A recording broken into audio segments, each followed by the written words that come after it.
অবশেষে সপ্তাহের শেষে ইলিশ আসলো বাজারে।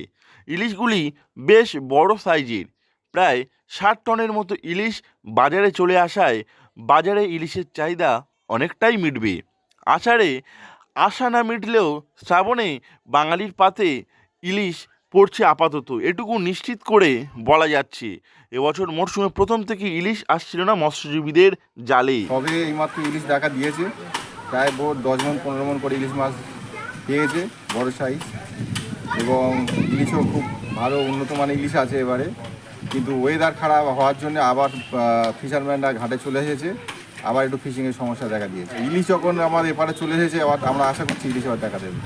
আচ্ছা, কত টনের মতন হতে পারে? আপনার রায়দিঘি ঘাটে আপনার 10-12 টন মাল আছে। এছাড়া তো আমাদের ম্যাক্সিমামটা ট্রলারটা সব বিক্রি হয় ডায়মন্ড হারবারে, ওখানে 50-60 টনের মতন মাছ গেছে, এই কিন্তু খবর আছে। এবছর মরশুমে প্রথম থেকে ইলিশ মৎস্যজীবীদের জালে আসছিল না বললেই চলে। তবে সম্প্রতি পূবালি হাওয়া থাকায় ঝাঁকে ঝাঁকে ইলিশ এসেছে মৎস্যজীবীদের জালে। এরপর ইলিশ ধরা শুরু হলেও বাদশাদে আবহাওয়া, ফলে ফিরতে হয় মৎস্যজীবীদের। কিন্তু অল্প সময়ের মধ্যে যে পরিমাণে ইলিশ এসেছে তা দেখে মৎস্যজীবীরা জানাচ্ছেন এর পরের ট্রিপে ইলিশ ছেয়ে যাবে বাজারে। চতুর্দিকের বাজারে যা খবর, মানে বর্তমান আমাদের ওয়েস্ট বেঙ্গল ইউনাইটেড ফিশারম্যান অ্যাসোসিয়েশনের পক্ষ থেকে যা খবর, প্রতিটা মোকামে প্রায় কিছু কিছু ইলিশ মাছ এসেছে। খানা, কাকদ্বীপ, বকখালি, বিভিন্ন জায়গা থেকে আমাদের কাছে তো খবর আছে। আমরা যেহেতু এখানে যেহেতু হেড অফিস, সেহেতু মানে নামখানা, কাকদ্বীপ এর মতন করে খবর আসতো, তাতে তো প্রায় 50-60 টন ইলিশ মাছ উঠে গেছে এ পর্যন্ত।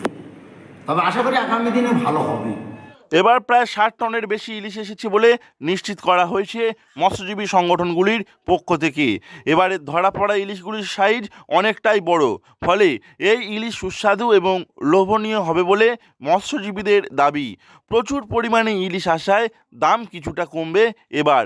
দক্ষিণ 24 পরগনার কাকদ্বীপ, নামখানা, ফ্রেজারগঞ্জ, রায়দিঘি, পাথর প্রতিমার ঘাটে এই কয়েকদিনে তোলা হয়েছে টন টন ইলিশ মাছ। সেই ইলিশ ডায়মন্ড হারবারের নগেন্দ্র বাজারে মাছের আড়ত ঘুরে পৌঁছে যাবে রাজ্যের বিভিন্ন বাজারে। ফলে সপ্তাহের শেষে ইলিশের চাহিদা অনেকটাই পূরণ হবে বলে আশাবাদী সকলেই।